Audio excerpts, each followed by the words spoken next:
Wizards has hype. They have interest in this set, but that doesn't mean you're supposed to go out and buy it no matter how many surprises they put in that Cracker Jack box.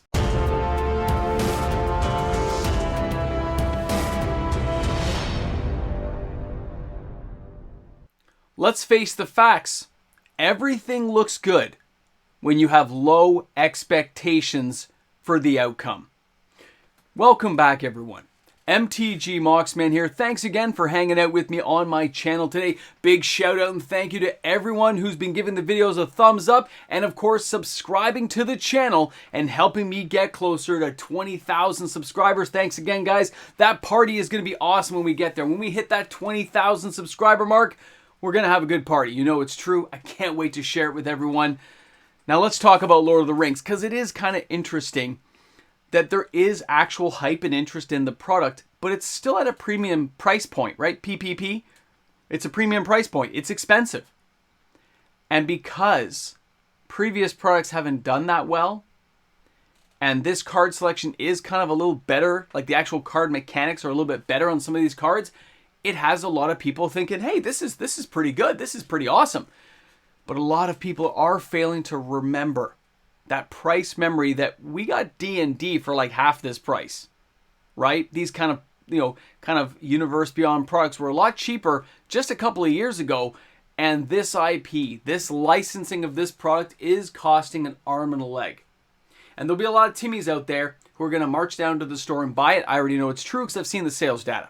I know a lot of people who watch this channel are a little bit more on the cautious side, going to pick up singles. And singles probably is the better price point to pick cards up at, because how many cards are you really after? Of course, we'd love to get the one ring or any of the serialized rings, but let's stick to the actual card mechanics of the game. They're giving us new cards each and every day. They're starting to dole this stuff out. We're getting closer to release. And when you see these cards, they do look pretty good. Not amazing, but pretty good. And that kind of excitement, because they're not horrible, is driving a lot of this forward. The hype train is moving forward at a very brisk pace.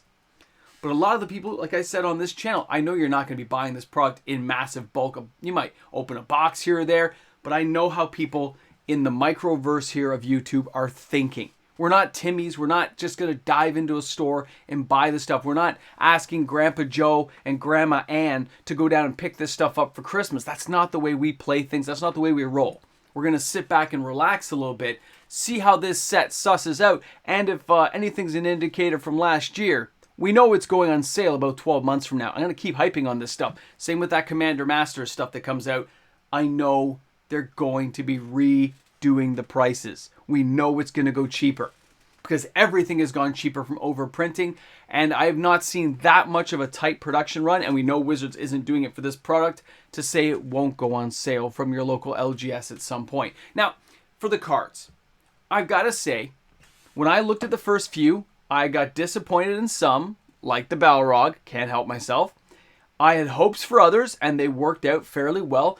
And some of the individual artifacts and cards, enchantments, they're fitting pretty good. Like I can see uses for some of these cards. I was, and I am, overly cautious on a lot of these cards because I know the prices are going to dip. But there are also those nice few surprises like Tribal that Wizards says they don't like, but they keep printing cards that fit into tribal themes. So although they may not admit it or do a big thing right now, it's great to know that they are putting cards out that players will appreciate. Even if the price is going to be dirt cheap for a lot of these cards, about 6 months from now, the money's going to move on, people won't care.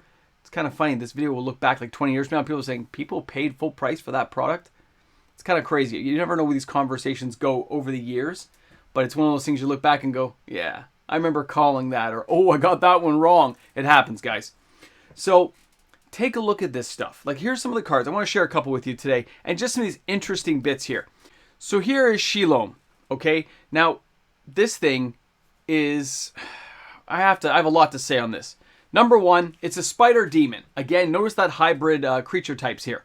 For demons and for spiders. This thing is 1 green, 1 black, 4 other, for an 8/8. So it's an 8/8 for 6. It has Death Touch. It has Ward 2. Other spiders you control have Death Touch and Ward 2. Whenever another creature dealt damage this turn by a spider you controlled dies, create a token. that's a copy of that creature, except it's a food artifact with 2 and tap. Sacrifice this artifact to gain 3 life, and it loses all other card types. Now, think about the LOTR, Spider Queen. This thing makes spiders, and we have lots of other things that make spiders. We have spiders with reach and all kinds of fun stuff. So this will fit into a nice spider tribal deck. It's a fairly decent card. I think most people would agree this legendary spider demon is fairly decent, right?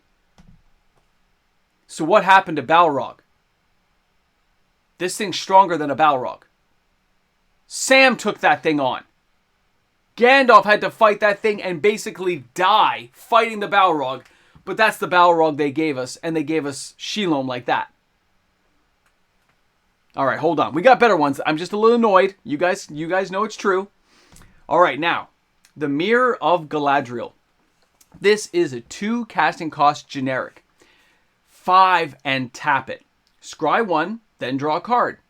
This ability costs 1 less to activate for each legendary creature you control.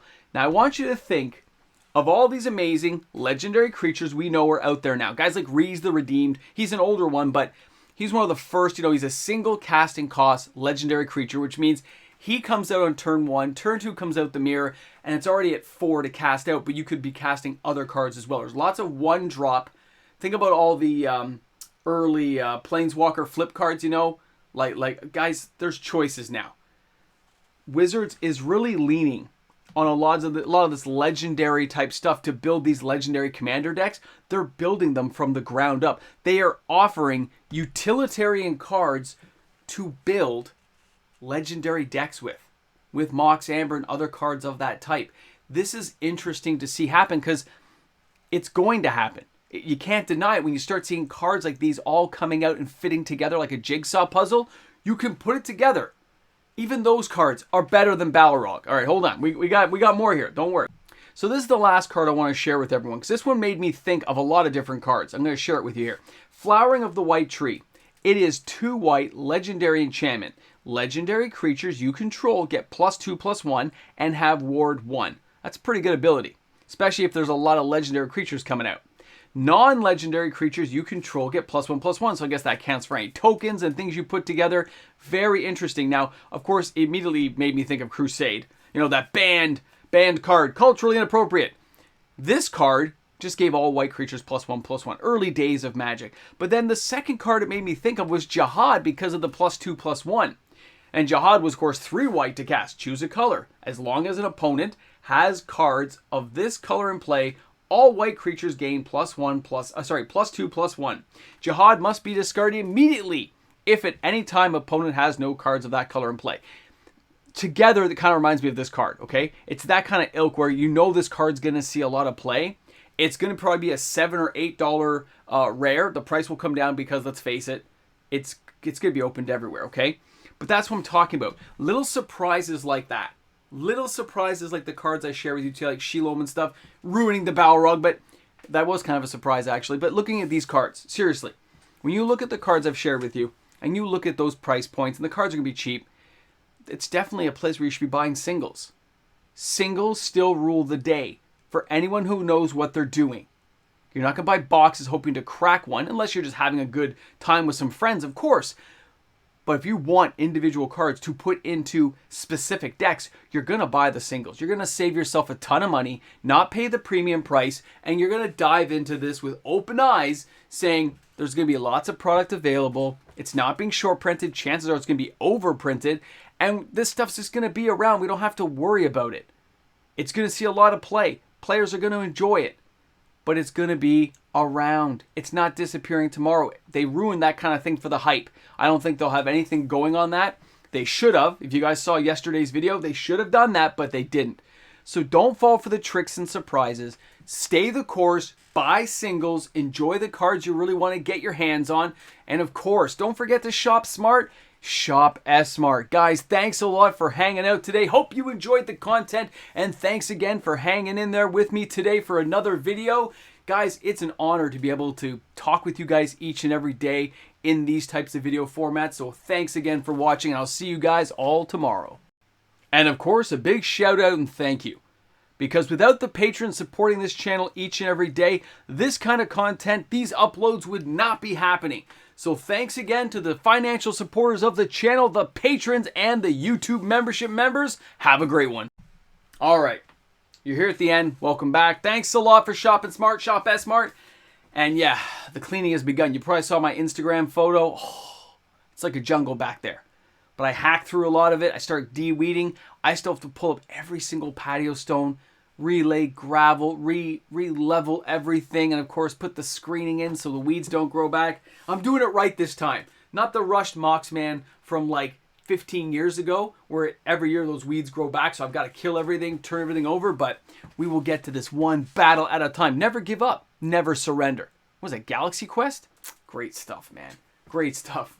By Something's Hammer, by Grathor's Hammer, whatever. That was a great movie. I missed, oh man. Good stuff. So yeah, I really think, like I've noticed, I saw the sales figures, guys, they're ridiculous. A lot of these stores are like, they're pretty happy right now. And of course, the search for the One Ring is another whole topic that'll go, but this stuff is just crazy. Just crazy. So thanks a lot for hanging in there, man. Thanks for being here today. And yeah, we'll see you guys soon.